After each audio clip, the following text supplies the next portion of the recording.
Assalamualaikum warahmatullahi wabarakatuh.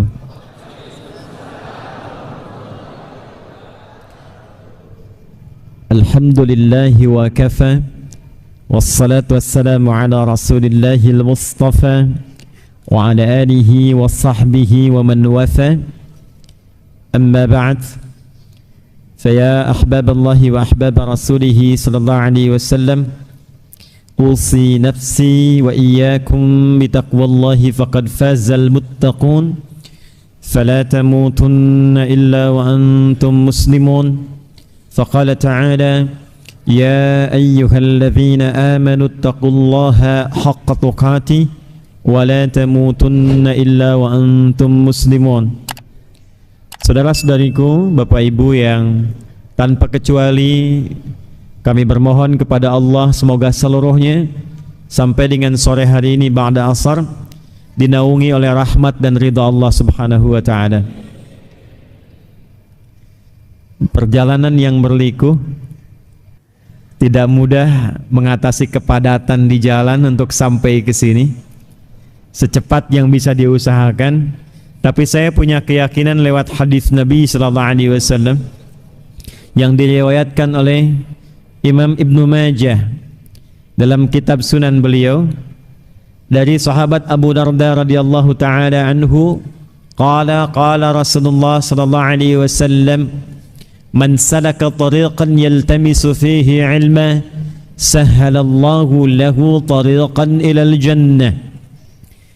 Siapapun yang menempuh perjalanan yang tidak mudah kadang berliku, melewati kepadatan yang tidak ringan dengan tujuan untuk menuntut ilmu walaupun sedikit dia dapatkan, maka semua kepadatan dan seluk-beluk itu akan diganti oleh Allah dengan meringankan langkahnya saat di surga kelak. Hadis riwayat Muslim nomor hadis 1679 menggambarkan pertemuan kita hari ini di waktu yang tidak biasa, di bulan yang tidak biasa. Maka kita mesti awali dengan paparan Nabi yang tidak biasa, menggambarkan keutamaan di hari ini, sore ini, di bulan ini. Hadisnya diriwayatkan oleh sahabat Abu Bakrah, namanya Nafi' radhiyallahu ta'ala anhu, dari Nabi sallallahu alaihi wasallam. Qala Rasulullah sallallahu alaihi wasallam, inna az-zamana qad istadara ka hayati yawma khalaqa as-samawati wal arda minha arba'atun hurum. Waktu itu telah Allah desain, kata Nabi sallallahu alaihi wasallam, sejak mula penciptaan langit dan bumi itu akan berputar seperti itu saja. Jadi kalau sekarang misal jam 4.30 sore, besok pun nanti akan berputar waktunya sama, ketemu 4.30 lagi. Sore ketemu sore, pagi ketemu pagi, malam ketemu malam. Demikian selanjutnya. Yang merubah keadaan itu perilaku kitanya. Yang menjadikan ada bangunan di kanan, di kiri, kemegahan di depan, di belakang, itu kinerja kitanya. Jadi kalau ada orang-orang yang hanya diam saja, tidak memanfaatkan waktu, tidak digunakan dengan baik, itu disifati oleh Al-Quran sebagai orang yang rugi. Quran surah 103 disebut dengan surah Al-Asr. Asr itu waktu yang mengiringi kegiatan kita. Jadi sekarang pun Asr, nanti pun Asr. Secara momentumnya sekarang sore masa, nanti lail malam, nanti sabah pagi. Tapi setiap waktu yang terjadi itu yang kita isi dengan aktivitas, itu disebut dengan asr namanya. Nah, ciri khas orang beriman, dia mampu menggunakan semua waktunya secara teratur supaya dia tata menjadi kegiatan-kegiatan yang dengan itu melahirkan manfaat-manfaat yang dia rasakan di dunia sampai dengan di akhirat. Jadi menjadi orang beriman itu menjadi orang yang teratur, menata waktu dengan baik. Karena itu di awal sholat, baru saat bangun tidur, kita diminta oleh Allah menunaikan sholat. Sholat pertamanya apa namanya? Kebanyakan main lato-lato kayaknya ya. bunyinya kenceng tak begitu ditanya. Salat yang kita tunaikan pertama kali bangun dari tidur, salat apa namanya? Subuh. Kenapa disebut subuh? Itu ada artinya, ada maknanya. Seakar dengan kata asbah, sesuatu yang siap dengan rencana yang teratur. Jadi kalau orang Arab bertanya kaifa asbahta, itu artinya bukan sekedar bagaimana kabarmu pagi ini, tapi maksudnya engkau punya rencana apa yang akan dieksekusi dimulai pagi ini. Jam 7 engkau mau kemana? Jam 8 ada di mana? Jam 9 apa yang engkau akan kerjakan? Quran surah ke-81 di ayat ke-18, demikian isyaratnya. Was-subhi idza tanaffas. Dan aku bersumpah demi waktu subuh yang dari mulai waktu itu kegiatan harus mulai ditata sesuai dengan nafas yang keluar dari tubuh kita. Ya, jadi orang beriman itu bangun dari tidur, dia sudah punya rencana yang jelas. Kalau dia tak punya rencana yang dibimbing oleh imannya menjadi baik, maka disebut rugi oleh Al-Quran. Turunlah surah ke-103. Wal asr. Demi waktu yang aku berikan pada setiap manusia untuk beraktivitas. Innal insana, sungguh aku tegaskan kata Allah, manusia yang beraktivitas itu, insan disebutkan 65 kali dalam Al-Quran, menunjuk pada aktivitas manusia yang dijalani. Sungguh manusia yang beraktivitas itu akan berpotensi rugi jika tak mampu memanfaatkan waktu yang diberikan kepadanya. Illalladzina amanu. Illalladzina perhatikan, ini bukan sekedar terjemahan, kecuali orang beriman. Bukan seperti itu menerjemahkannya. Cara memahaminya, orang beriman itu nggak rugi. Orang beriman itu teratur. Jadi kalau orang belum beriman, tidak punya kegiatan yang terukur, wajar, belum beriman. Tapi kalau sudah beriman, kata Allah, imannya membimbing dia untuk teratur. Kegiatannya teratur, dari ujung kepala sampai ujung kaki teratur, tatapannya teratur, nggak boleh sembarangan menatap. Beriman. Qul lil mu'minina yaghuddu min absarihim.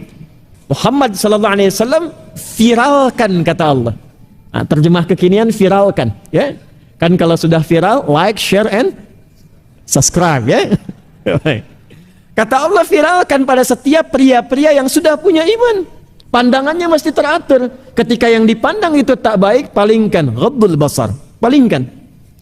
Berbicaranya teratur. Ya ayyuhalladzina amanu, hai semua orang yang telah beriman, la yaskhar qaumin qaum, jaga lisanmu.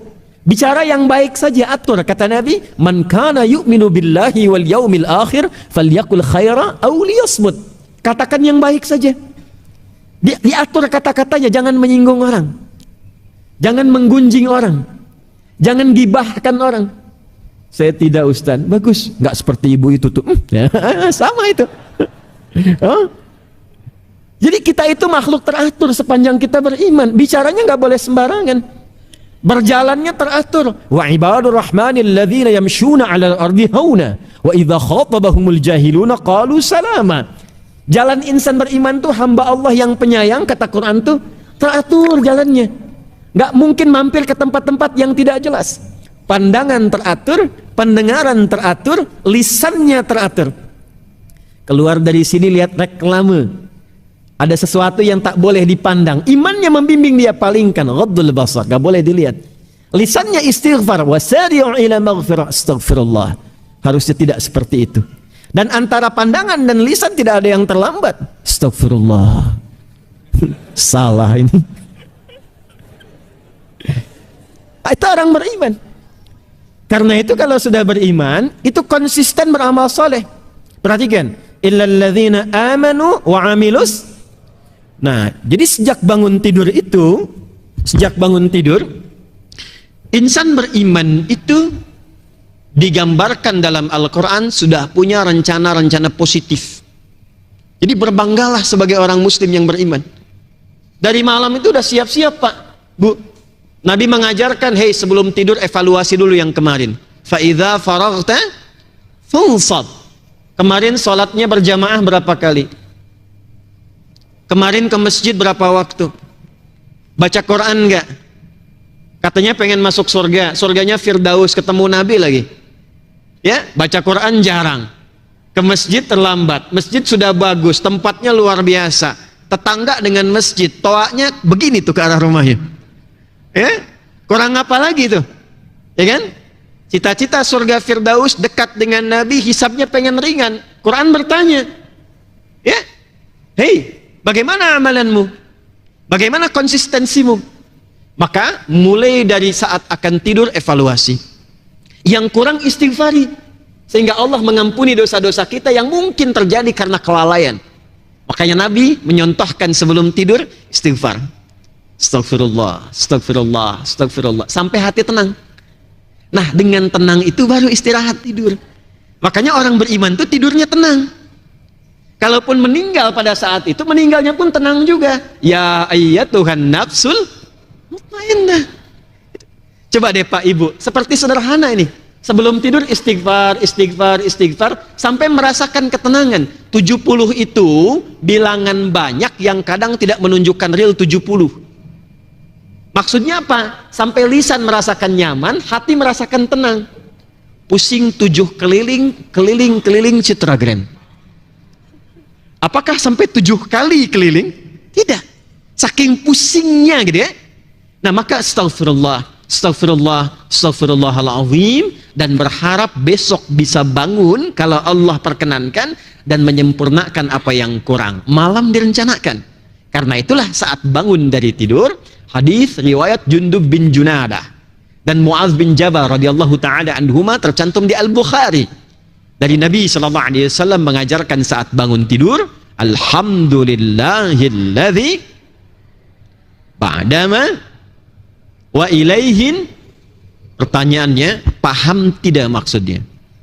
Tuh problemnya. Ya Allah, terima kasih. Aku bersyukur memujimu yang telah memberikan aku kesempatan kembali hidup sesuai ajalku. Yang mungkin saja dalam tidurku bisa wafat sesuai ajalku. Berikan bimbingan kepadaku ya Allah di hari ini, ilaihin nusyur. Nusyur itu menyebar untuk kembali. Berikan bimbingan kepadaku supaya aku bisa mencari bekal. Kalau pulang di hari ini sudah siap aku pulang. Itu maksudnya. Makanya kita siapkan rencana apa di hari itu. Kemarin saya cuma 4 waktu di Masjid An-Ni'mah. Sekarang 5 waktu, tuliskan. Saya pengen baca Quran hari ini 1 juz, tuliskan. Saya pengen sedekah sekian, tuliskan. Nah, saat itulah bangun dari tidur, Anda menghadap Allah membawa rencana itu, disebutlah subuh. Datanglah sujud kepada Allah untuk meminta kemudahan menjalani semua aktivitas yang telah kita siapkan. Itulah insan beriman.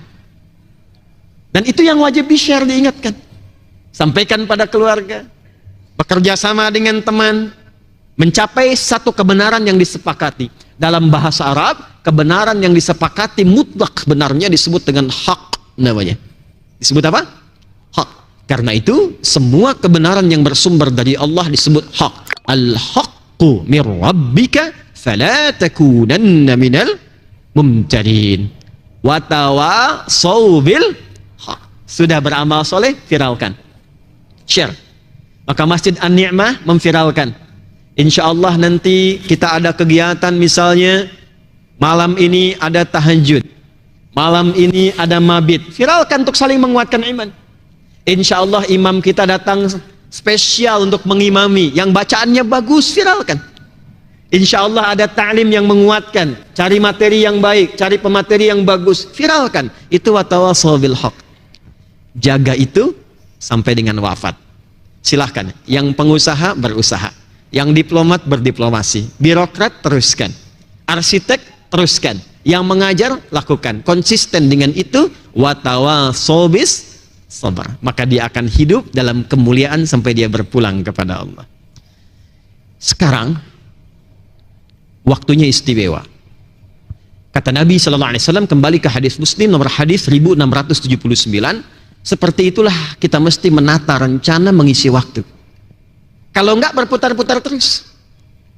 Nah, di antara akumulasi waktu itu nanti ada sehari jadi pekan. Pekan jadi bulan. Bulan jadi tahun. Kata Nabi, setahun itu ada 12 bulan. Dari 12 itu ada 4 yang istimewa. Khusus untuk latih mengevaluasi diri. 3 berurutan, talata mutawaliyat, Dzulqa'dah bulan ke-11, Dzulhijjah bulan ke-12, Al-Muharram bulan pertama, dan Rajabun Mudhar syahrul ladzi baina Jumada wa Sya'ban, bulan Rajab bulan ke-7, letaknya antara 6 dan 8, Jumada dan Sya'ban. Sekarang kita ada di Rajab itu. Sekarang kita ada di Rajab itu. Maka ketika seseorang mampu ada di bulan ini atas izin Allah, ada kemuliaan yang melekat pada dirinya, sampai-sampai di Al-Quran disebutkan dzalika dinul qayyim fala tadhlimu fihinna anfusakum. Itu adalah ketentuan agama yang mulia, maka berlatihlah di bulan-bulan ini untuk mengevaluasi diri. Ini bulan evaluasi, bulan menata aktivitas kita. Mudah-mudahan dengan tataan itu hidupnya bisa lebih baik, sisa hidupnya bisa lebih mulia, dan pulangnya husnul khatimah insyaallah. Baik, ini mukaddimah kita.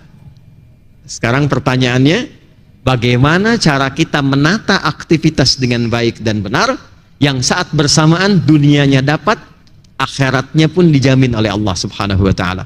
Itu materi kita, dan di sini kita akan memulai insyaallah lewat hadis dulu, baru kemudian ke ayat. Sekarang kita hanya akan bersama Al-Quran, hadis, Al-Quran, hadis. Okay?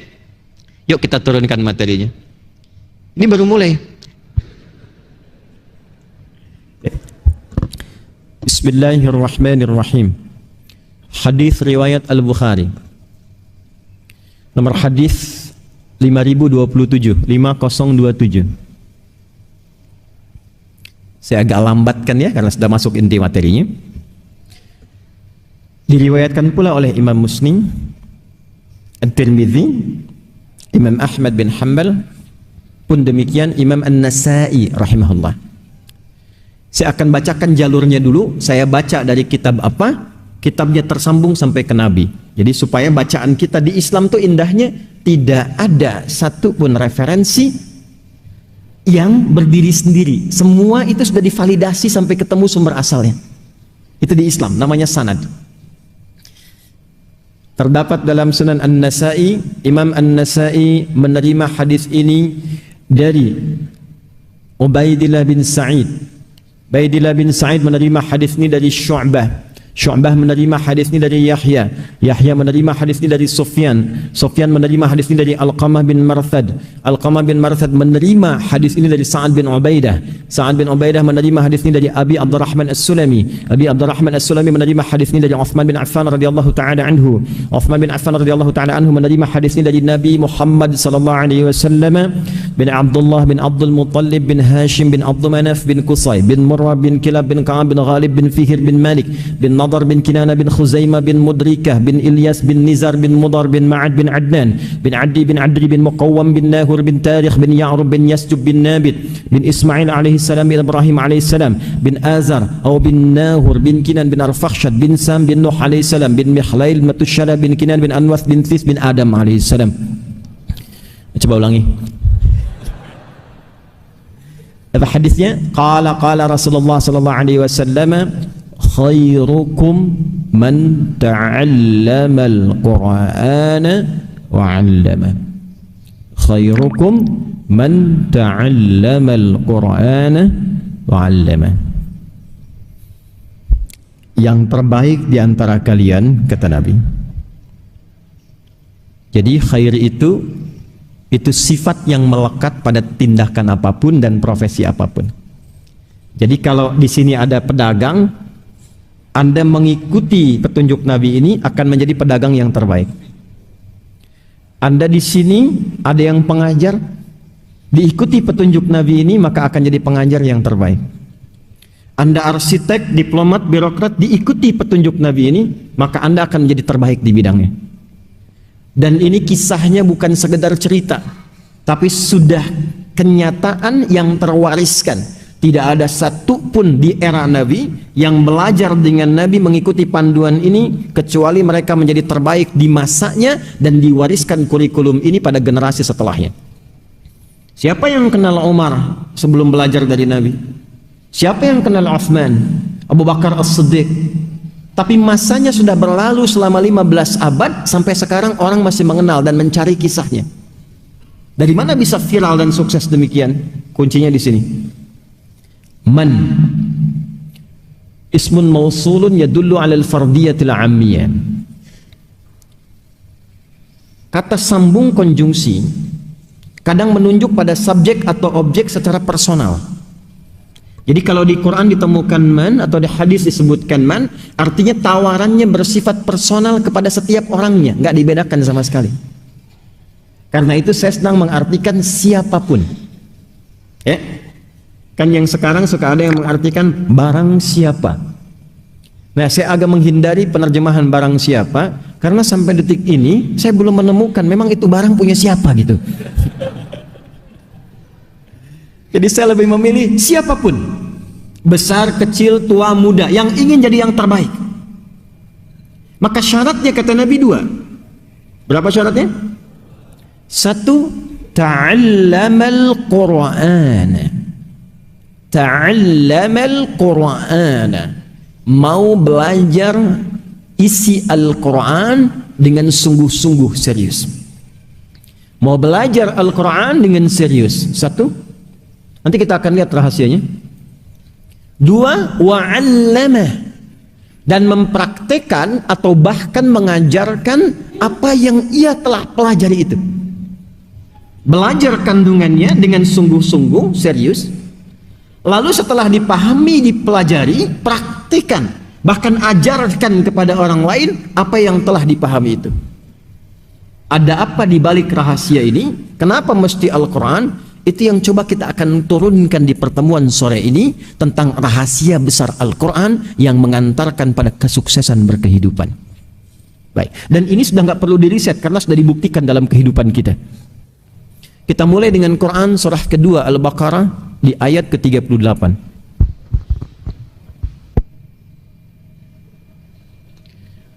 Mohon izin saya sedikit melambatkan uraiannya karena sudah masuk ke inti bahasan supaya mudah untuk didengar dan dipahami. Quran surah kedua Al-Baqarah di ayat ke-38. Paling kanan sebelah atas di mushaf standar. Qul nahbitu minha jami'a.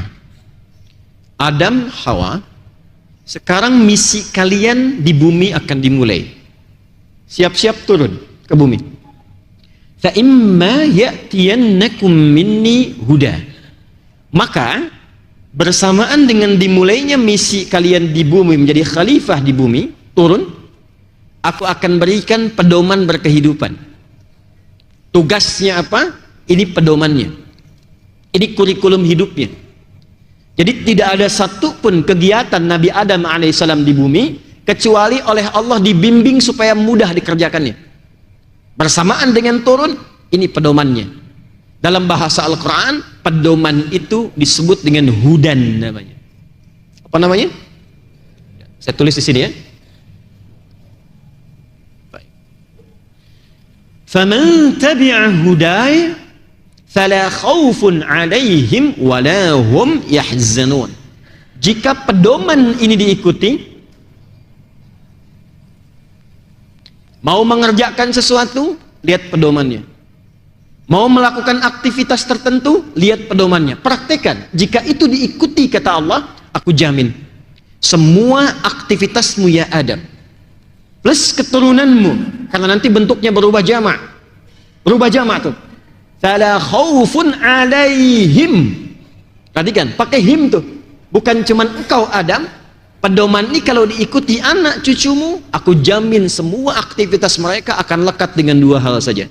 Fala khaufun 'alaihim wala hum yahzanun. Semua kegiatannya akan menenangkan, tenang.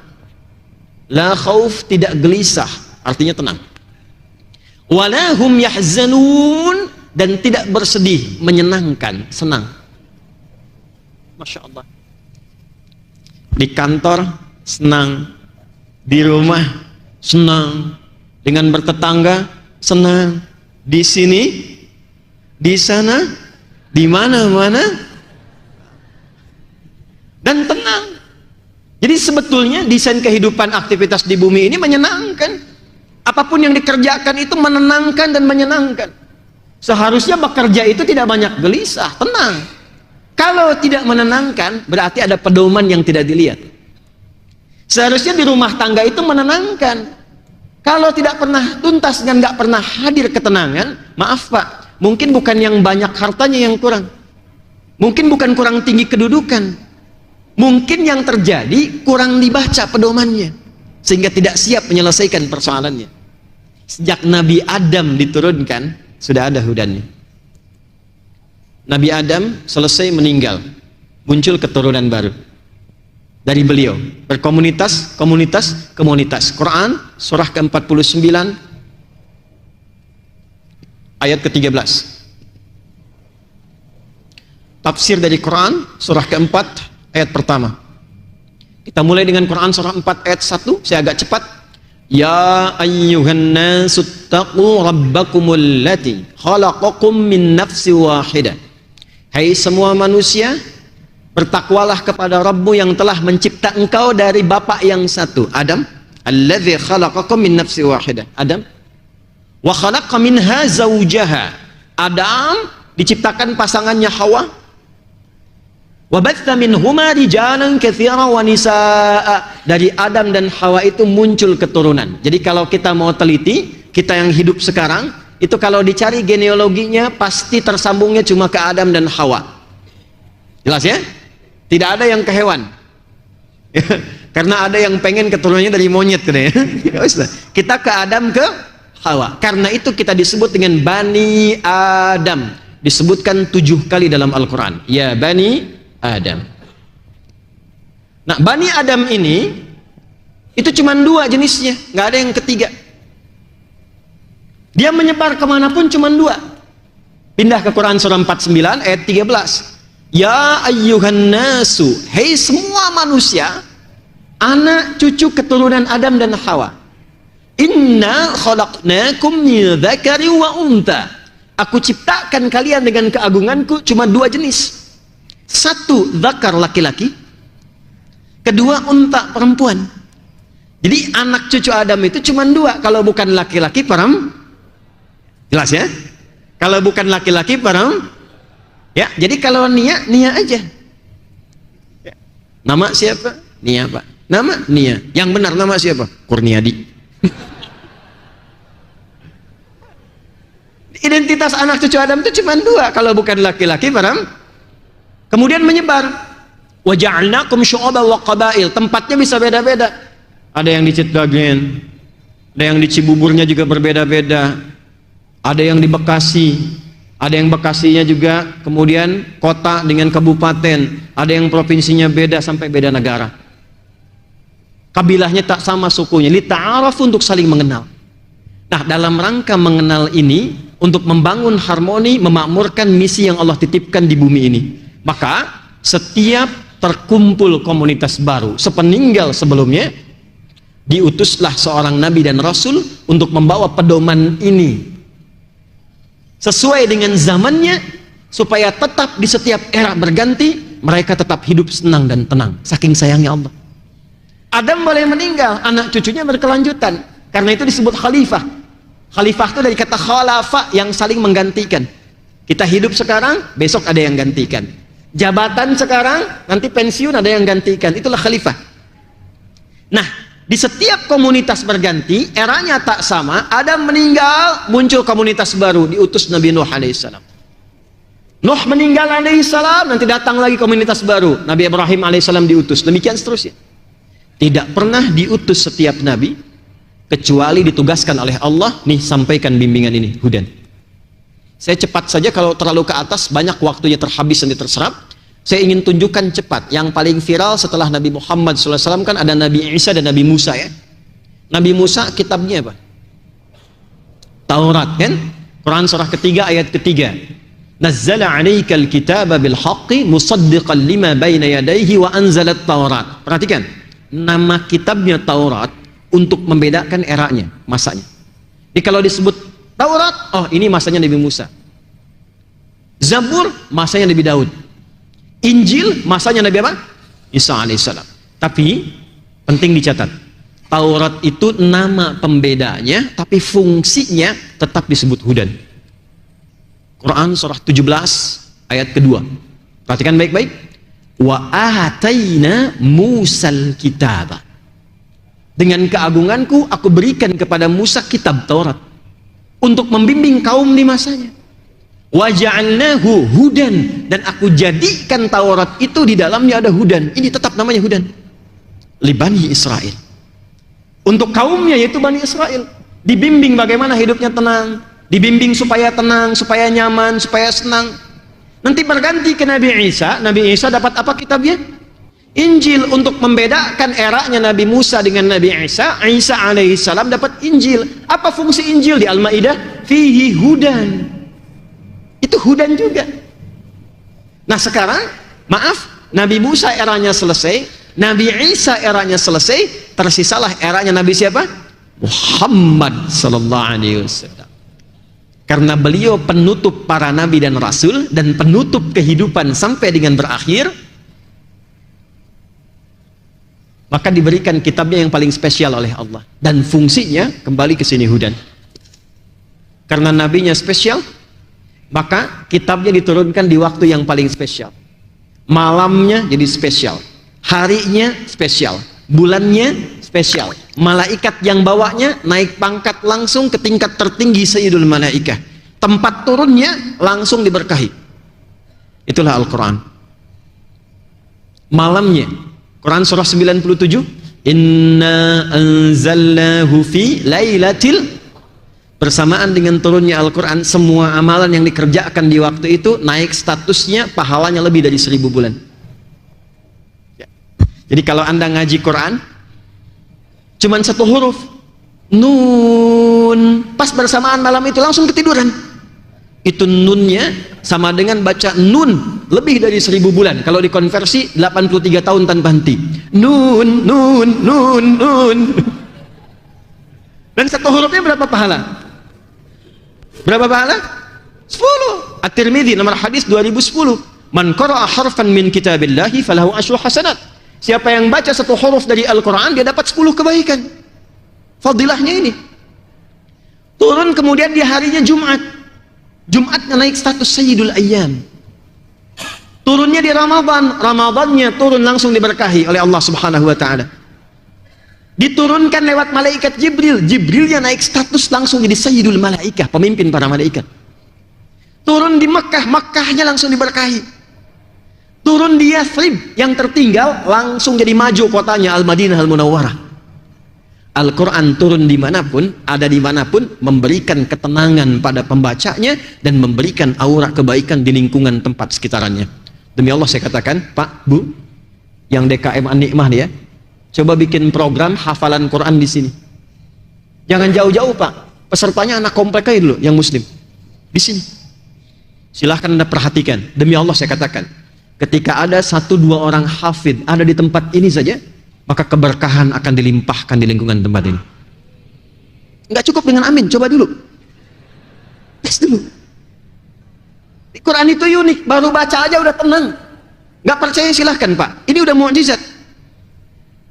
Antum ibu misalnya sedang punya masalah nih, daripada bikin status yang nggak jelas, yang nggak mendatangkan solusi dan diupload di media sosial, Citagren mendung ya,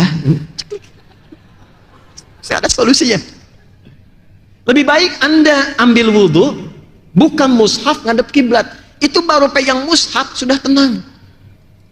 Dan terkadang uniknya begini, begitu dibuka padahal acak itu, kok ayatnya sesuai dengan kebutuhan kita, bisa begitu. Wadduha, baru baca punya masalah, tenang, nangis, tenang, walaupun solusi belum datang, tenang, cuman cepat ngantuk. Betul, karena ibadah, setan hadir. Kalau baca Al-Quran 1 jam gak akan ngantuk. Silahkan Al-Quran, lihat di internet tuh, baca, sejam tuh dibaca aja. Al-Quran 10 menit setannya terlibat karena ada ibadah di dalamnya ya. Maka turunlah Quran surah kedua Al-Baqarah, saya cepat, ayat 185. Quran surah 2 ayat 185. Syahru Ramadan alladzi unzila fihil Quran hudal linnas. Ini fungsinya. Nah, ini inti pembahasan kita yang paling pokok. Sekarang kita akan bedah apa yang dimaksud hudan terkait dengan Al-Quran itu. Allah menyampaikan, aku turunkan Al-Quran dengan segala kemuliaannya ini bukan sekedar untuk dibaca. Dibaca bagus Pak, Bu, ada pahala. Tapi ingat, membaca sesuatu itu adalah pintu untuk mengetahui isinya. Anda kan kalau baca koran ingin tahu isinya kan? Baca majalah ingin tahu isinya kan? Nah demikian juga Quran diturunkan, kita belajar baca supaya tahu isinya. Jangan cukupkan kebacaannya. Betul, membaca itu ada pahalanya, dapat pahala, dapat pahala, dapat pahala, menutup kekurangan. Tapi kalau Anda cuma baca, nggak pahami isinya dan tidak dipraktekkan tuntunan di dalamnya, maaf, maka Quran akan sebatas jadi bacaan saja, tidak menjadi hujan dalam berkehidupan. Maka desain pertama yang Allah sampaikan kepada kita, Al-Quran itu kata Allah, aku siapkan menjadi kurikulum kehidupan, pedoman hidup untuk semua manusia sampai akhir zaman.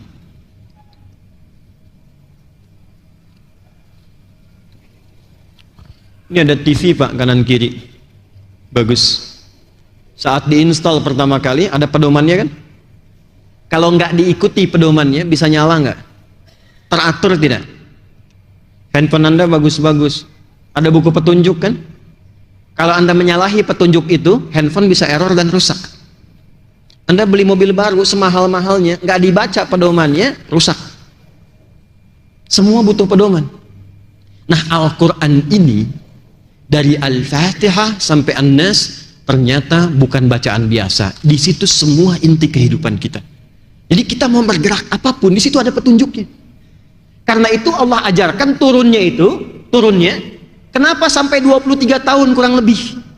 Supaya terasa Quran itu hidup dalam hidup bermasyarakat. Ada peristiwa, bimbingannya ayat ini.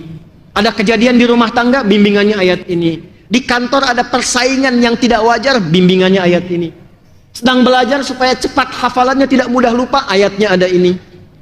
Sudah berkeluarga mendambakan keturunan, bimbingannya ini. Kalau lahir kemudian mulai mengandung, ya bagaimana petunjuknya? Ayatnya ini. Semua ada. Dan tidak pernah ada orang mengikuti itu kecuali tenang dan senang, sukses hidupnya. Karena itulah rahasianya, kenapa Al-Quran diturunkannya bukan di tempat maju, tapi di tempat yang paling terbelakang. Mekah itu kan nggak ada peradaban, tempatnya tandus, nggak tumbuh tanaman, cuman tempat pertemuan orang untuk berhaji atau dagang. Yang maju itu kalau bukan Romawi di kanan atau Persia di kiri. Ini yang punya peradaban nih, punya segalanya. Tapi Allah nggak turunkan Quran di sini supaya orang tidak mengatakan di kemudian hari, pantas maju turunnya di Romawi, pantas hebat turunnya di Persia. Tapi Allah memilih titik paling rendah yang ada di muka bumi, tengah-tengah kehidupan di bumi, di tengah-tengahnya. Quran surah 14 ayat 37, biwadin ghairi dhi zar'in 'inda baitikal muharram, di tempat tandus yang bahkan tanaman enggak tumbuh pada masa itu. Peradaban tidak ada. Maaf, kriminalitas paling lengkap. Jadi kalau Anda ingin mencari di masa itu seorang pencuri, itu sekampung bisa pencuri semua. Pemabuk sudah nggak aneh Pak, paling amatir. Sering saya sampaikan, pada masa itu yang mabuk paling amatir 5 kali sehari. Jadi kalau baru 2 kali belum amatiran, kelas bawah lagi. Pezina tiap hari, zinanya pun banyak variannya. Itu semua lengkap. Dan untuk menyelesaikan itu semua, Allah tidak menitipkan tongkatnya Nabi Musa, bukan mukjizatnya Nabi Isa alaihissalam, tapi diturunkan Al-Quran dan merubah keadaan mereka dari jahiliyah jadi khaira ummah. Turun Quran surah 3 ayat 110, kuntum khaira ummatin ukhrijat. Nah, sekarang perhatikan desainnya. Al-Fatihah, saya agak cepat, sampai An-Nas. Berapa surat? 114 surat. Untuk memudahkan dibagi juz. Berapa juz? 30 juz. Fokus 6.236 ayat. Perhatikan baik-baik. Kalau kita urutkan dari Al-Fatihah sampai An-Nas, secara tematik ditemukanlah bimbingan kehidupan kita. Dari mulai belum dilahirkan sampai kembali kepada Allah, lengkap ada di sini. Saya akan bacakan cepat. Anda tidak perlu menulis. Karena ini direkam, nanti Anda bisa lihat dari rekamannya lagi. Contoh, saya agak cepat. Dalam kandungan, bagaimana prosesnya supaya terjaga dengan baik? Turun Quran surah ke-22 Al-Hajj ayat yang kelima. Didetilkan di Quran surah ke-23 misalnya ayat 11 sampai dengan 13-nya. Doa apa yang bisa dibacakan oleh perempuan yang sedang mengandung supaya kandungan nanti terlahir dalam keadaan baik, anaknya saleh? Muncul Quran surah ke-7 Al-A'raf ayat 189. Ketika sudah terlahir, apa yang pertama diberikan oleh ibu yang baru melahirkannya, dan apa yang dilakukan oleh ayah yang baru jadi ayah pada saat itu? Turun Quran surah kedua ayat 233. Diberikan ASI optimal sampai 2 tahun. Kalau sudah diberikan ASI usia 2 tahun sampai menjelang baligh, apa tuntunan yang menjadikan anak itu supaya dekat dengan Allah, taat pada orang tuanya, bisa baik dengan lingkungan? Turun Quran surah 31 ayat 13 sampai dengan 19. Dia mulai belajar bagaimana tipikal belajar yang ideal supaya ilmunya juga meningkat, pintar, imannya tetap terjaga kuat. Turun Quran surah ke-58 ayat yang ke-11. Dia telah mulai menyebar, makin tinggi tingkat belajarnya. Bagaimana cara belajarnya supaya cepat paham, mengerti, dan bisa berbakti untuk negerinya? Turun Quran surah 9 ayat 122. Muncul kedewasaannya, kenal dengan pasangan jenisnya, mulai tertarik. Apa yang dilakukan? Turun Quran surah keempat ayat keempat. Langsung lamar, berikan bagiannya. Langsung nikah. Bagaimana cara menikahnya? Quran surah 30 ayat ke-21. Terjadi pernikahan, apa yang menjadi hak dan kewajiban suami istri supaya paham apa yang dilakukan? Turun Quran surah keempat ayat 34. Apa tugasnya suami? Dasarnya mencari nafkah. Turun Quran surah kedua ayat 168 yang standar. Kalau ingin cepat, turun Quran surah kedua ayat 172. Kadang belum berangkat, rezekinya sudah menunggu. Quran surah ke-7 ayat ke-96. Dalam pencarian nafkah itu kadang tidak sedikit singgungannya, akan muncul ujian-ujian. Pelajari kaidah dasarnya, ujian Quran surah kedua ayat 214. Rinciannya Quran surah kedua ayat 155 sampai 157. Solusinya ditemukan di Quran surah ketiga ayat 142. Tantangannya kadang ada yang ingin menyingkirkan, gak mau Anda yang maju, harus yang lain yang unggul. Bagaimana cara amalan kita mendekat kepada Allah supaya dilindungi? Majunya baik, diselesaikan solusi dengan baik, dilindungi oleh Allah. Turun amalan Quran surah ke-17 di ayat 79 sampai dengan 81. Kemudian istri yang di rumah, apakah mudah begitu saja menunggu? Tidak. Dia merawat anak kadang-kadang nggak mudah, kadang berkata turun tuntunan Quran surah ke-17 ayat 23 sampai dengan 27. Dua-duanya kompak mendidik sampai merasakan kenikmatan. Usia berkembang, usia 40 tahun maju, kata Allah, jangan lupakan kedua orang tuamu. Berbakti dulu pada ayah ibumu. Kalau ada harta yang kau dapatkan kesuksesan di rumahmu, perhatikan bapak ibumu. Turun Quran surah ke-46 ayat yang ke-15. Kalau belum sadar, ingat ibu yang melahirkanmu, merawatmu, mendidikmu. Jangan cepat marah kepada kedua orang tuamu, baktikan sempurna, engkau sukses sekarang. Turun Quran surah ke-31 ayat yang ke-14. Kemudian dia naik lagi, harta mulai banyak. Mulai berbagi, berikan haknya. Lihat keluargamu sekitaran. Kamu punya adik, kamu punya kakak. Lihat mungkin anaknya nggak sekolah. Mungkin adik kamu itu punya anak-anaknya perlu kekurangan, perlu bantuan. Maka mulai ada skema infak dengan 5 bagian utama. Quran surah kedua ayat 215. Kalau lebih lagi ada zakat, diambil Quran surah ke-9 ayat 103, disalurkan ke 8 golongan. Quran surah ke-9 ayat yang ke-60. Anda naik lagi, semakin tinggi.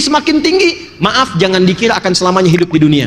Pada akhirnya akan kembali seperti masa kecil ya. Quran surah ke-22 ayat yang ke-5. Kemudian setelah itu datang kematian, dimulai dengan maut. Quran surah ketiga ayat 185.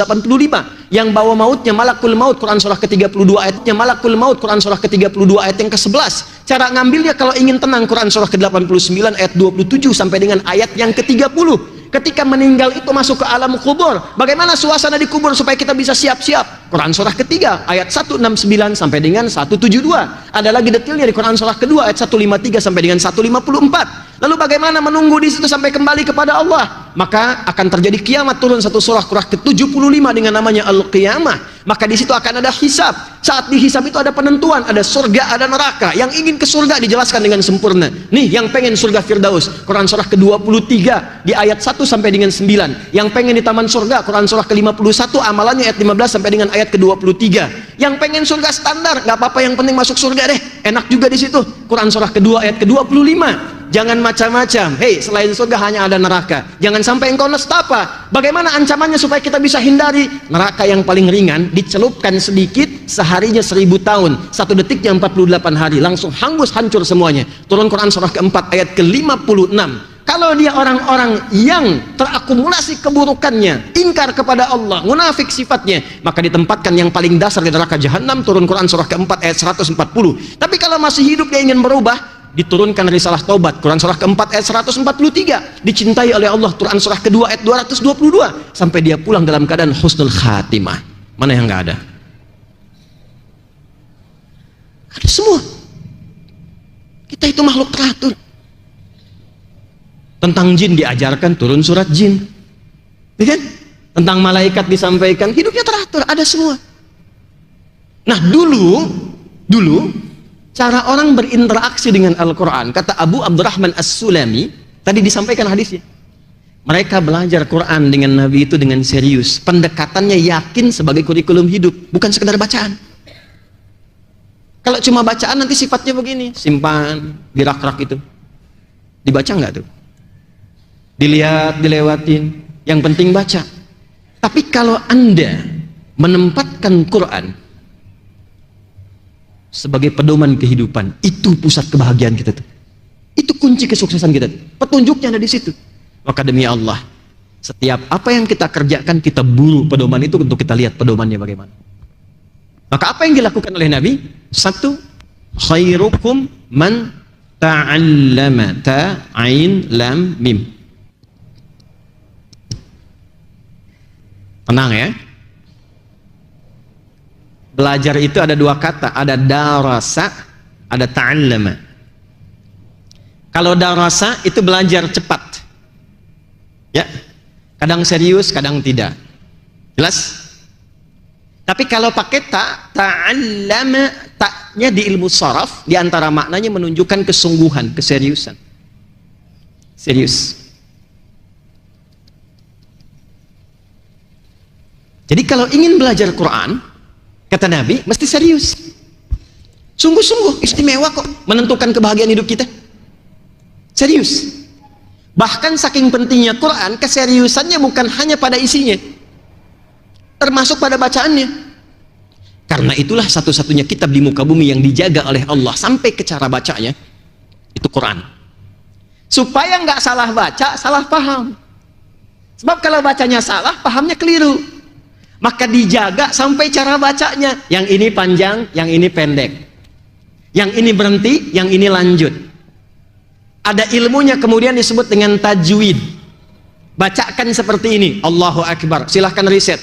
Semua huruf dalam Al-Quran itu keluar di semua bagian tubuh kita yang mengeluarkan suara. Tempat keluarnya huruf, keluar semua dari situ. Dari bagian bawah di udara ini, adnal halak, sampai ke bagian luar di bibir di sini. Semua, nggak ada satu pun buku bacaan di muka bumi yang saat membacanya mengeluarkan semua huruf di tempat semua keluarnya huruf di tubuh kita, kecuali Al-Quran. Dan indahnya, siapapun yang baca itu akan menemukan iramanya sendiri. Dan itu akan dikenal khas. Jadi Anda nggak butuh lagu, nggak butuh irama, nggak butuh formula-formula tertentu. Cukup ikutin cara baca dengan benar, keluar irama Anda sendiri. Alhamdulillahi Rabbil Alamin. Sudah nih. Ya kan?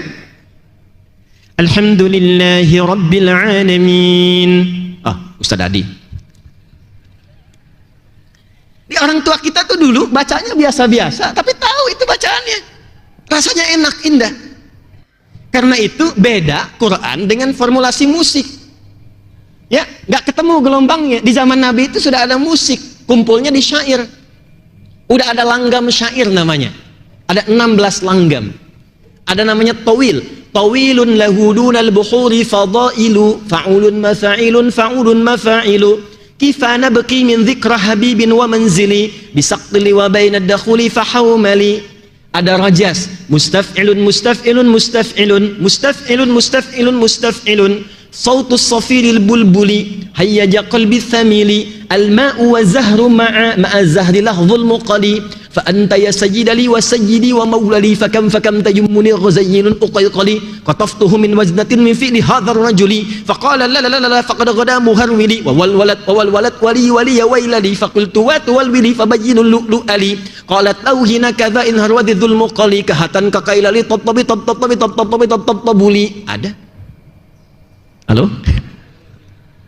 Madid mufa'alatun fa'ilatun tala'al badru alaina min thaniyatin. Itu asalnya syair, ada rumusnya, tapi Quran beda. Gak pernah ada orang jahiliyah baca Quran pakai formula syair, gak ada.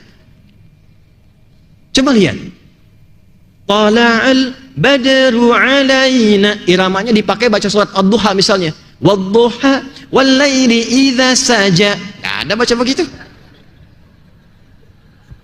karena sudah ada rumusan yang terjaga. Jadi nggak usah kreatif. Jahiliyah jahiliyahnya nggak pernah baca Quran pakai irama musik, karena mereka tahu beda. Jadi nggak usah maksa. Jadi imam di masjid An-Ni'mah salat maghrib, iyyaka na'budu wa iyyaka nasta'in, bubar jamaah. Alam nashrah laka sadrak, bubar. Dan gak enak ke telinganya. Enak. Jadi tujuan ada ilmu tajwid itu bukan untuk melahirkan irama supaya mudah dibaca dengan benar, paham isinya, tapi jadi pembeda akhirnya. Karena saat dibaca jadi obat, syifa. Makanya kenapa dijaharkan baca, supaya menguatkan kepada jiwa. Nanti penyakit hati hilang. Itu nggak bisa berobat Pak ke apotik. Antum berobat ke apotik tuh, di sana ada poli gigi, di sana ada poli mata, poli telinga. Yang nggak ada cuma 2, poli hati 1. Tanya, saya pusing dok, apa yang dirasakan? Kepala saya penat kayak vertigo. Gejalanya apa? Itu kalau tetangga saya dia beli mobil baru, saya penat sekali. Nggak ditemukan obatnya. Ada. Ya, cuman 2 poli yang nggak ada, poli hati, poligami. Tenang Bu, nggak akan saya bahas, tenang aja. Ya, itu Quran. Nah karena itu, kalau kita paham isinya, mulai dengan membacanya secara tertib, teratur, disiplin, ta'zim terhadap Qurannya. Nanti pertama yang akan Allah berikan bukan pahamnya dulu. Yang diberikan oleh Allah pertama kali pancaran aura kebaikannya sampai ke jiwa kita itu. Jadi bacanya bukan cuma di lisan, bacaan Quran yang bagus itu sampai ke jiwa. Jadi begitu Anda baca, hatinya ikut bergetar. Itu yang dimaksud Quran surah ke-8 ayat yang kedua. Innamal mu'minuna alladzina idza dzukirallahu wajilat qulubuhum. Perhatikan, wa idza tuliyat 'alaihim ayatuhu zadatuhum imana wa 'ala rabbihim yatawakkal.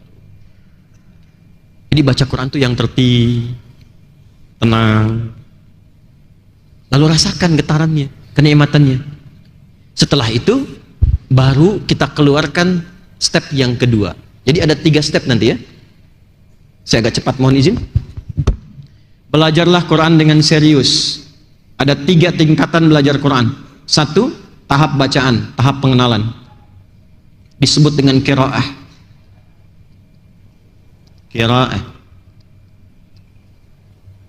Ini nggak butuh paham, karena baru mengenal. Ilmunya disebut dengan tajwid, cara membaca Quran dengan baik dan benar. Ikuti dulu. Allahu Akbar, baru kita membaca saja, itu sudah mendapatkan apresiasi langsung dari Nabi. Setiap hurufnya 10 kebaikan, setiap huruf 10 pahala. Izin, yang disebut pahala itu bukan pendapatan dunia yang kita bisa raba sekarang, tidak. Itu value untuk bekal pulang ke akhirat. Ditampakkannya sekarang ilmu yakin, informasinya meyakinkan. Nanti ada ainul yakin saat sakaratul maut, ditampakkan. Hakul yakin saat pulang ke akhirat. Ya, jadi kelihatan nanti saat akan meninggal, ditampakkan. Ya, kalau ingin cepat lihat ya silahkan ya, tapi kan sesuai ajal gitu ya. Nah, pelan-pelan. Ini tips dari saya. Yang Nabi sampaikan, setiap hurufnya itu 10 kebaikan. 10 pahala itu, 1 keduanya 500 tahun, 2 ketiganya 500 tahun, tinggi nilainya. Dan rumusnya di hadis Muslim, pahala dan dosa itu saling nutup. Jadi kalau ada orang berbuat kesalahan, dia berbuat kebaikan, salahnya ditutup sama yang baiknya ketiga. Jelas? Kalau Anda rajin baca Quran, menjaga diri dari keburukan dan menjaga diri dari perbuatan maksiat, begitu ada salah yang tak sengaja langsung tertutup. Nah, cara bacanya, kalau mendapatkan guru yang ketat, berbahagialah. Bersabar dulu di 20 ayat pertama, selanjutnya kesananya itu bisa lebih mudah. Coba lihat ya, misal ini dari bagian bawah nih, supaya tercakup semua pembahasannya. Ini bagian bawah yang mengeluarkan suara, namanya adnal halaq di sini. Ada hamzah, alif dan ha. A, ha. Keluar sampai di bibir, itu ada mim waw ba. Diwakili oleh Al-Quran alif lam mim. Nanti kesini ada ha misalnya, di dalam ada kha. Nanti kesini nih di lidah ada lam misalnya, sampai keluar ke bibir. Itu semua huruf 28 sampai 29 huruf keluar dari tempat ini semua. Tapi di antara itu ada yang paling sulit, ada yang menengah, ada yang biasa. Contoh zal, za dengan dal, sulit mana? Satu atau dua? Zal atau dal? Bukan, sulit yang kedua, dal. Karena dal itu butuh energi dari dalam dikeluarkan, infijar, bahasa tajwidnya qalqalah. Dal, qaf, ta, ba, jim, dal, hurufnya 5. Tapi kalau zal cuman di sini,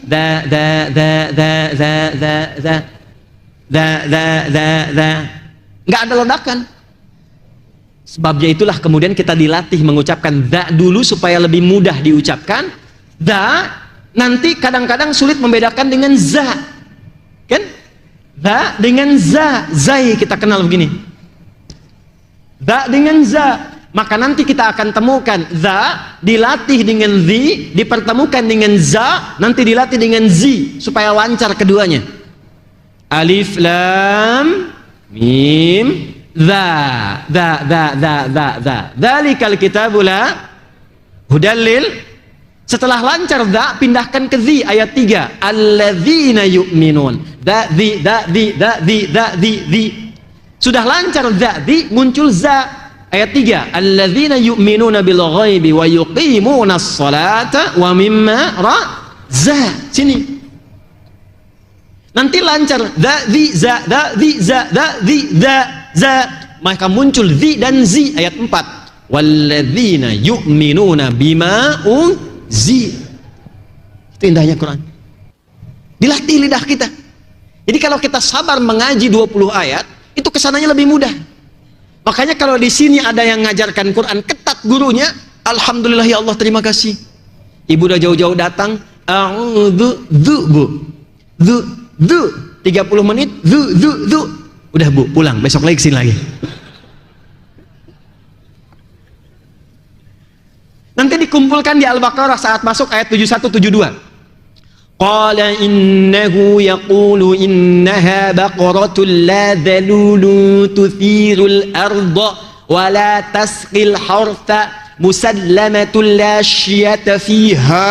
Qalu al-ana ji'ta bil haqqi haqq fadhabahuha wa ma kadu yaf'alun. Yang sulit-sulit kumpul semua. Setelah itu lancar. Ini baca. Setelah lancar baca, pindah caranya ke inti bahasan kita sekarang. Bagus, silahkan baca one day one juice, one day one verse, silahkan. Cuma sekarang pindah, fasenya pindah, naik tingkat. Ke tingkat yang kedua dikenal dengan tilawah. Apa namanya? Tilawah. Mulai memahami arti, mengkaji supaya paham. Orang tua kita cerdas dulu, nggak pakai banyak teori. Setiap ada yang ngaji, di sampingnya suruh ada yang nerjemahkan supaya jamaah paham. Saya tanya pada Anda, kalau yang ngaji Qori kan, yang nerjemahkan siapa? Sari Tilawah kan? Ya kan? Cuman mungkin yang pertama menerjemahkan itu namanya Bu Sari, makanya Sari Tilawah. Coba kalau Pak Ferdi, mungkin Ferdi Tilawah. Di sarinya nggak ada, sebetulnya tilawah saja. Ya nggak ada sari ya tilawah. Cuman yang pertama menerjemahkan busa, maka jadi sari asalnya tilawah saja, artinya 3. Awas ya, fokus. Tilawah itu punya 3 arti. 1 baca, Kedua, pahami apa yang dibaca. Yang ketiga, amalkan apa yang telah dipahami itu. Tilawah. Saya kasih contoh. Praktek pada ayat ibadah. Praktek qiraah dan tilawah pada ayat ibadah. Cepat. Apa wahyu yang pertama turun kepada Nabi? Iqra bismi rabbikal ladzi. Perhatikan. Kalimatnya qiraah, iqra. Perintahnya cuma baca, tidak menuntut paham. Kenapa? Sebab Nabi itu baca pun nggak bisa, apalagi paham. Itu maksudnya. Karena ummi. Iqra ma'ana biqari. Saya nggak bisa baca, saya nggak bisa baca. Maka muncul kalimat Iqra bismi rabbikal ladzi khalaq. Muhammad SAW, ikuti bacaan ini karena Rabbmu yang mudah menciptakan kamu, apalagi membuat kamu bisa mengikuti bacaan. Gampang sekali.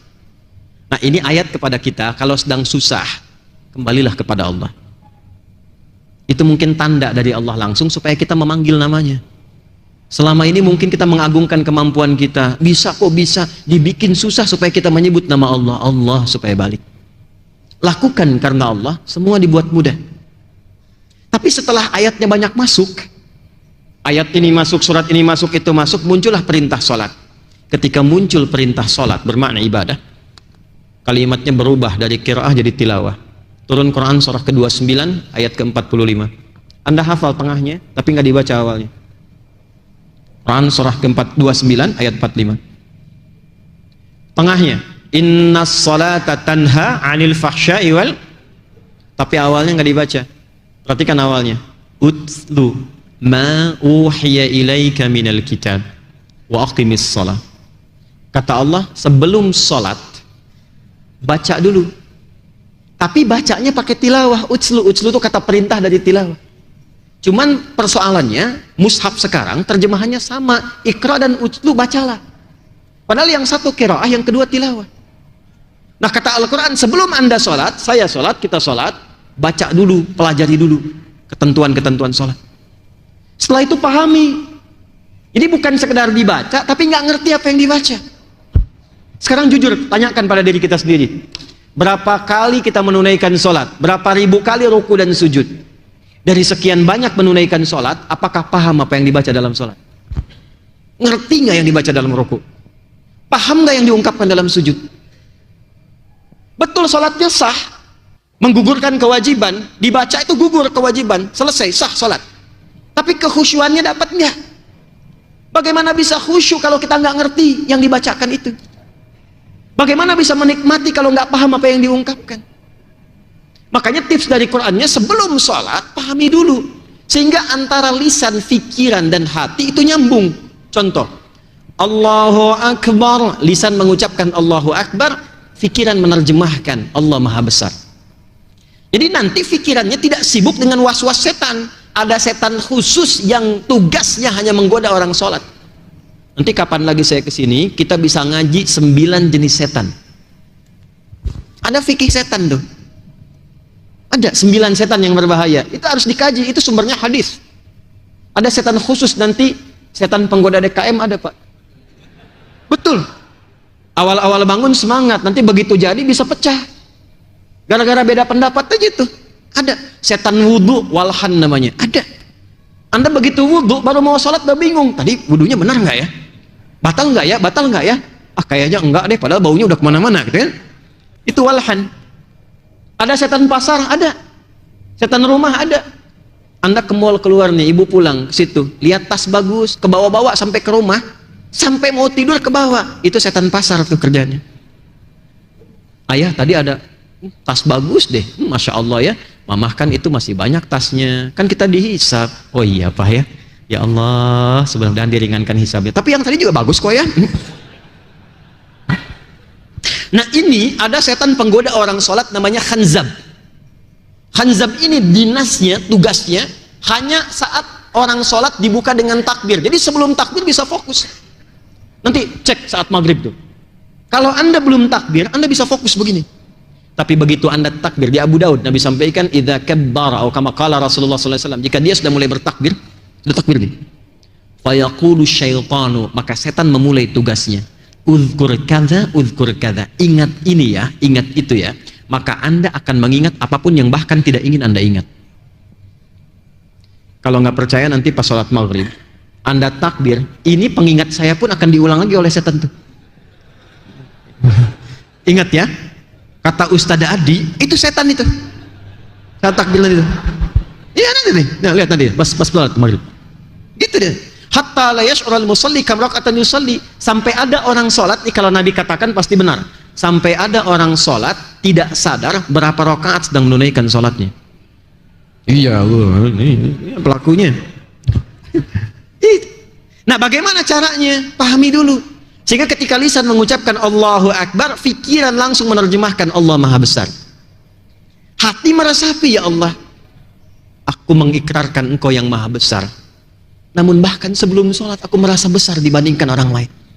Sombong dengan tetangga, angkuh terhadap pasangan, merasa yang lebih pintar dibandingkan yang lain, yang lebih banyak hartanya, lebih hebat kedudukannya. Aku bertobat ya Allah. Maka bacalah kemudian setelah itu, Allahumma ba'id baini wa baina khataya ya kama ba'adta bainal masyriqi wal maghrib. Nah, khataya itu jamak dari khati'ah. Kalau ada ya kecil di ujungnya, pengakuan. Khataya ya Allah, aku sadar aku banyak salahnya, tapi aku pun mengerti tahu Engkau banyak rahmatnya. Aku datang membawa kesalahan saat ini ya Allah, mohon ampuni aku, jauhkan antara aku dengan kesalahanku, jangan pertemukan di akhirat, karena sekecil apapun pasti akan ditempatkan. Faman ya'mal mithqala dzarratin syarran, jauhkan seperti Engkau jauhkan timur dan barat yang nggak pernah ketemu keduanya. Itu maksudnya. Atau Anda ingin baca wajjahtu wajhiya lilladzi fataras samawati wal hanifan musliman wa ma ana minal, perhatikan, innas salati wa nusuki wa mahyaya wa mamati lillahi rabbil la syarika lahu wa bidzalika umirtu wa ana minal muslimin wa ana awwalul muslimin. Ya Allah, aku taubat, aku pasrahkan diriku sepenuhnya sekarang kepadamu, penguasa langit dan bumi dan semesta alam seluruhnya. Kalau aku salat selama ini, aku ibadah ya Allah, aku hidup karena ketetapanmu. Walaupun Kau wafatkan aku sekarang, wa mamati, itu kalimatnya, kalimat kesadaran. Sekalipun Kau wafatkan aku dalam sholat saat ini, aku ikhlas ya Allah, namun ampuni dosa-dosaku. Itu maksudnya. Makanya kalau sujud tenang, tiba-tiba ya Tuhan nafsul mutmainnah, tenang. Tapi jika Engkau berikan aku kesempatan untuk beraktivitas lagi setelah sholat ini, maka mohon ya Allah, perhatikan, jadikan semua aktivitasku sebagai tanda kepatuhanku untukmu wa ana minal muslimin. Itulah tilawah. Itulah tilawah. Jadi begitu Anda mengerjakan semua bacaan dalam sholat, terasa ke jiwa. Kan semua bacaan sholat itu akumulasi hidup kita. Pengen punya ampunan, dapat ampunan. Pengen rezeki dilimpahkan, pengen disehatkan, pengen diberikan perlindungan, pengen dirahmati. Duduk di antara dua sujud, sambil duduk bacanya enak. Rabbighfirli warhamni wajbur warfa'ni warzuqni, minta rezeki. Tuh. Kalau kita paham Rabbighfirli, Allah ampuni aku. Mungkin karena banyak salahku, sekarang kesehatanku Engkau uji. Atau karena cintamu kepadaku Engkau uji. Ya Allah, mungkin harta ini belum aku dapatkan rezeki dengan lancar karena ada maksiat dariku. Rabbighfirli warhamni, sayangi aku. Wajburni, lindungi ya Allah, ada banyak orang kadang-kadang ingin menyakitiku. Warzuqni, berikan aku rezeki. Paham? Itu dibaca Masya Allah, subuh aja udah 2 kali ya. Habis sholat minta lagi karena nggak paham. Ya Allah, anugerahkan aku rezeki. Kata malaikat, yang tadi apa dalam sholat? Yang tadi warzuqni. Ini. Nah, ini baru latihan dalam ibadah. Saya tutup dalam muamalah. Muamalah itu praktek harian. Maka caranya keluarkan secara tematik. Contoh. Teman-teman di sini ada pengusaha ya, pedagang ya. Kenapa Anda nggak mengeluarkan ayat bisnis saja di Quran? Pebisnis keluarkan tuntunan bisnis dalam Quran. Keluarkan ayatnya. Ayat-ayat bisnis. Kaji ini sesuai profesi Anda. Yang pokok pelajari sholat misalnya, puasa, zakat. Tapi profesi Anda, apa yang di situ Anda kerjakan profesinya? Keluarkan ayatnya.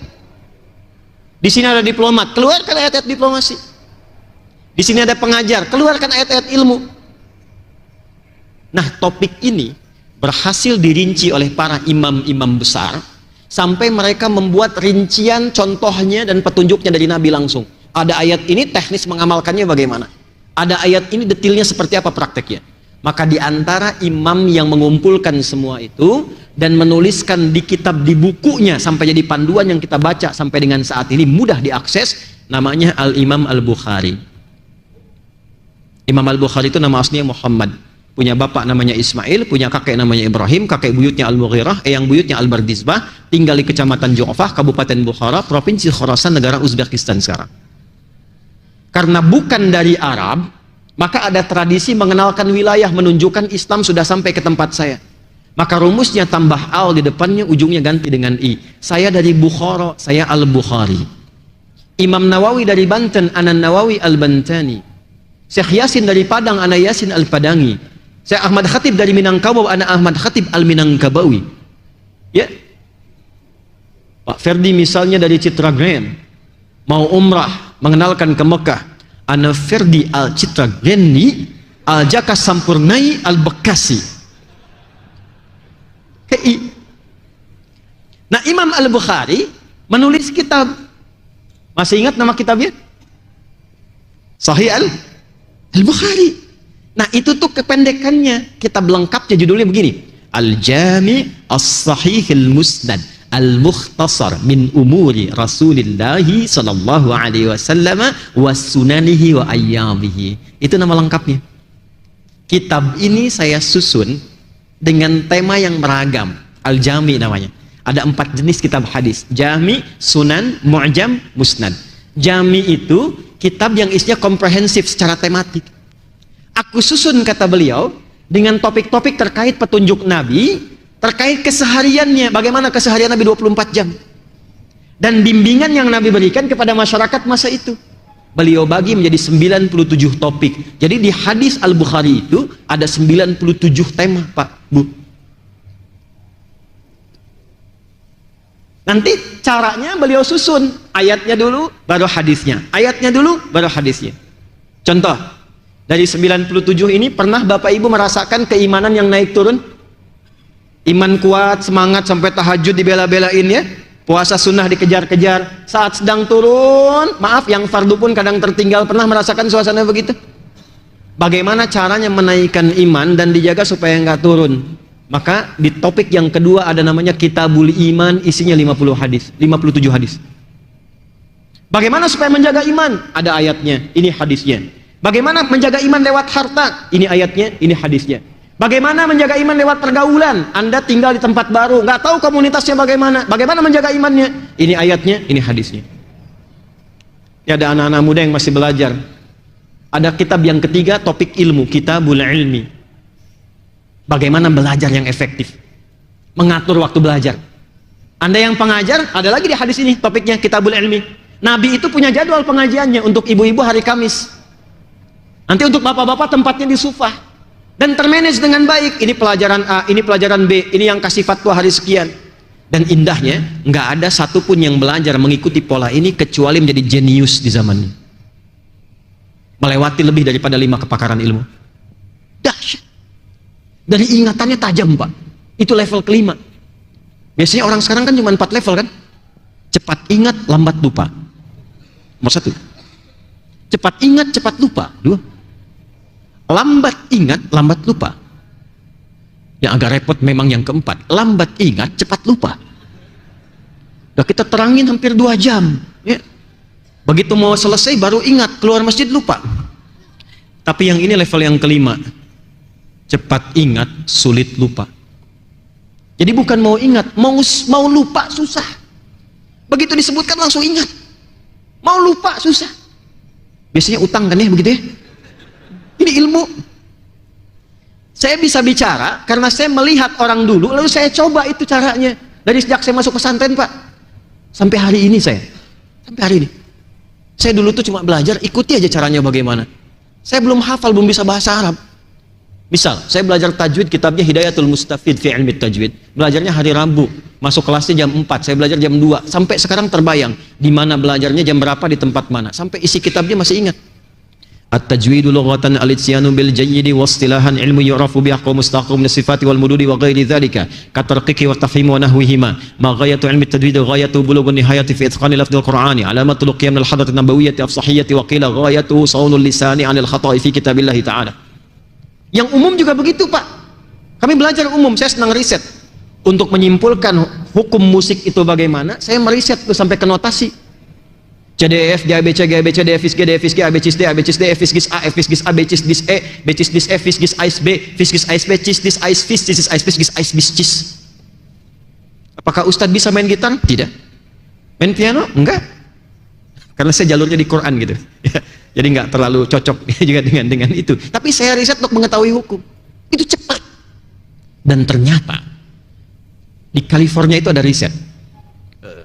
I was in America around I think 1 month ago when I was in US and we were in Boston.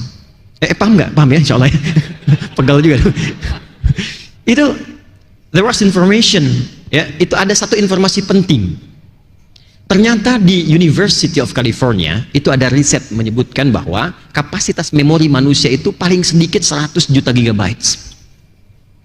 Yang paling dahsyat, riset dari profesor, seorang dokter dari Maroko tinggal di London. Begitu meriset ahli Quran, yang dia baru hafal Quran dengan cara yang benar, ditunjukkan oleh beliau, ternyata kecerdasannya akan meningkat 3 kali lipat dari manusia biasa. Alasannya sederhana, karena dia sudah hafal 52.000 kosakata. Menurut teori standar, yang banyak hafalannya, banyak masuk informasinya, memudahkan otaknya terstimulus untuk menghafal apapun dengan cepat. Itu Quran. Maka sekarang keluarkan. Nanti sambungkan dengan hadis yang lain. Misal, di hadis sahih disampaikan la taqumu sa'atu illa. Di antaranya apa? Taqarrubul aswaq. Akan tiba satu masa menjelang-jelang ke akhir, pasar mudah diakses. Mudah diakses. Dulu ibu berangkat ke pasar pakai ojek, pakai angkot, pakai mobil, turun belanja. Sekarang keluarkan handphonenya, klik datang. Hadisnya ada. Isyarat ke situ. Kenapa Anda tidak bikin teknologinya sekarang? Sekompleks Citagran yang muslim dan sekitarannya bikin aplikasi khusus. Siapa yang bisnis A, bisnis B, bisnis C, yang butuh klik ke situ, roda perekonomian berputar di situ, dapatkan di situ, supply-nya ke situ, demand-nya di situ berputar. Praktekkan ininya. Lalu sambungkan ke Masjid An-Ni'mah. Bikin aplikasinya, zakatnya langsung klik masuk ke sini. Infaknya klik masuk ke sini. Masjidnya punya database, siapa yang kekurangan di sekitaran ini? Dibuka setiap Jumat. Bikin database-nya, siapa yang dokter di sini, siapa yang pengusaha. Jadi diumumkan yang sakit, yang nggak sempat ke rumah sakit, insya Allah hari ini dokter A yang akan memberikan bimbingan gratis. Hidup masjidnya. Itulah Quran, itulah hadis. Dulu begitu. Maka orang senang ke masjid, ditunggu, jamaah itu ditunggu, datang berangkat kenalan. Datang ini datang sholat berangkat pulang, datang berangkat sholat pulang, nggak kenal siapa yang duduk di sampingnya. Itu bukan jamaah namanya. Jelas? Inilah Quran. Jadi mulai sekarang cara berinteraksinya, keluarkan topiknya, keluarkan temanya. Bapak yang di kesehatan, yang dokter, yang perawat, ya, yang di bidang itu ada Kitabul Marid. Nanti ada yang di militer misalnya, ada lagi tuntunannya. Yang di pemerintahan, birokrat, diplomat, ada Kitabul Imarah. Semua ada. Keluarkan. Nah, itulah Al-Quran sebagai petunjuk berkehidupan. Saya tidak menginginkan setelah ceramah ini, Quran itu hanya tersimpan dalam bentuk tulisan di mushaf. Hidupkan dalam perilaku. Keluarkan dalam bentuk akhlak. Katanya ngaji, tapi kalau lisannya masih senang mencaci. Kok bisa pulang pengajian mencela temannya yang lain? Belajar apa? Di Quran kan katakan saling menyayangi, saling bersatu. Wa'tasimu bihablillah, bersatu, wala tafarraqu, jangan terpecah belah. Mana prakteknya? Bicara yang baik-baik, mana prakteknya? Jauhi pencurian, jauhi korupsi, mana prakteknya? Cukuplah kembali kepada Quran. Maka Quran akan membimbing kita menjadi manusia mulia yang dirahmati oleh Allah Subhanahu wa taala. Jelas sampai sini? Paham? Baik, kalau sudah dipahami, saya kira ini adalah pengantar awal kajian saya berada di masjid ini. Dan mudah-mudahan juga bukan menjadi kunjungan yang terakhir ke sini untuk kita bersilaturahim. Jadi mudah-mudahan awalnya dibuka dengan Al-Quran, dan insya Allah menjadikan kita jamaah di dunia dan jamaah di akhirat bersama Rasulullah sallallahu alaihi wasallam. Saya tutup hadisnya, khairukum, jika ingin jadi orang baik, man ta'allamal Qur'ana wa 'allamah. Pelajari Quran dengan sungguh-sungguh, ajarkan, hidupkan, praktekkan dalam kehidupan kita. Ya, insya Allah di sini rutin jamaah ada berapa, Pak? Ada yang belajar Quran, mengkaji full ya? Lihat sini, step terakhir menghafal. Sebelum saya tutup, saya minta 5 menit sedikit. Bacaan sudah, qiraah, tilawah sudah, terakhir menghafal. Hafalan. Antum pebisnis, mau rapat, mana petunjuk Qurannya? Bawa mushaf kelamaan. Hafalin ayatnya. Ibu bawa ayat ke rumah tangga, hafalkan. Dijamin oleh Allah, Quran itu satu-satunya kitab suci yang mudah dihafalkan. Insya Allah kita sudah praktekkan. Bahkan ada orang yang hafal Quran itu cuma 25 hari. 30 juz. 24 hari. Ada yang rekor saat karantina di tempat kami di At-Taisir 14 hari. Dan lintas usia. Ada yang 50 tahun, ada yang 82 tahun, ada yang 70 tahun, ada yang 25 tahun, ada yang 22 tahun. Ternyata mudah untuk dihafalkan. Maka step yang ketiga adalah al-hifdzu, menghafal Quran. Kalau sudah sampai ke level ini, Allah akan berikan hadiah yang istimewa. Di dunianya dijaga oleh Allah, anaknya hafal, ayah ibunya diberikan keberkahannya. Pak, antum kumpulkan harta ya. Dari berangkat gelap, pulang gelap, capek, lelah. Demi Allah, Pak, satu anak aja di rumah, jadikan penghafal Quran. Anda saat pulang capek kerja itu, begitu melihat anak Anda yang kecil sedang mengulang hafalan Quran, hilang penatnya, Pak. Yang lebih indah saat Anda meeting di kantor, anak Anda telepon dari pesantren. Ayah, terbata-bata dia mengatakan, aku sudah hatam hafalannya 30 juz. Demi Allah saya katakan, Anda dapat proyek sebesar apapun akan gugur semua itu dikalahkan oleh kalimat anak itu yang mengatakan, Nanda telah selesai hafalan Qurannya. Itu berkah, Pak, Bu. Anda punya ahli Quran di rumah, penghafal Quran, walaupun belum sampai 30 juz, tapi penghafal Quran itu jadi mutiara di dalam kehidupan rumah Anda. Ya, tempatkan, hidupkan itu, dan insya Allah saya akan bantu nanti ke sini. Kita siapkan untuk sementara 100 paket untuk memudahkan hafalan Quran. Nanti siapkan, Pak ya. Kita bisa kirim. Satu paketnya itu ada 3 buku. Nanti ada 300 buku ke sini. Ada 100 paket, itu kita berikan sebagai hadiah. Silahkan, nanti dikembangkan di sini. Ya, supaya ada penghafal Quran di sini. Dan saya berikan kabar gembira, kita itu makhluk hebat. Saya tunjukkan, kita masih punya waktu nggak? Ya, saya jam 6 harus kembali, kita punya 10 menit. Saya minta 5 menit saja kita belajar menghafal Quran dengan nomornya, dengan posisinya. 5 menit Anda hafal Quran, 5 ayat, dengan nomor posisinya dibolak-balik, diacak. Mau? Saya simulasikan, saya contohkan. Semuanya akan bisa insya Allah. Ya, baik. Pilih, mau Al-Baqarah atau An-Naba? Al-Baqarah aja ya. Ya, An-Naba kan biasa ya. Al-Baqarah. Ya, saya contohkan nih. Bismillah. Baru pertama datang, angin datang sendiri, nerangkan sendiri, tulis sendiri, hapus sendiri. Masya Allah.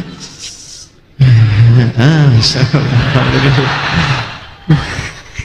Alhamdulillah. Masjidnya nikmat betul, yang hapus sendiri, nerangin sendiri. Masya Allah. Alhamdulillah. Jazakallah khair. Kita punya waktu sampai jam 6. Perhatikan baik-baik. Kita akan keluarkan 5 ayat saja. Dan saya tunjukkan kepada Anda betapa mudahnya Quran dihafal. Nanti kalau hari Quran, kita bisa kumpul sama-sama di Istiqlal. Ya. Ya, nggak apa-apa. Jazakallah khair ya. Masya Allah. Alhamdulillah. Saya bikin gini dulu ya. Oke. Ibu kelihatan Bu ini? Kelihatan, hebat. Belum saya tulis sudah kelihatan ya. Cuma di masjid ini yang belum ditulis sudah kelihatan. Luar biasa. Jamaah milenial ya. Lihat sini. Kita ambil 5 ayat dulu Al-Baqarah. Baik, lihat baik-baik. Posisinya kiri. Mana? Saya tulis di atasnya kiri. Gini ya, kalau saya mengajar menyebutkan posisi, itu bukan ingin menunjukkan saya hafal letak ini, bukan. untuk menggambarkan interaksi dengan Quran kita itu utuh. Di saat ngimamin itu terbayang mushafnya di depan kita. Saat mau mencari cepat aksesnya itu maksudnya, ya. Dan tidak harus seperti itu, ya. Lihat sini. Posisinya di mana? Ini kalau saya sebutkan begini, satu, ini di atas berarti ya.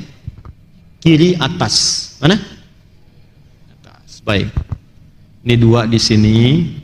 Kalau saya sebutkan tiga berarti kiri tengah, apa? Tengah.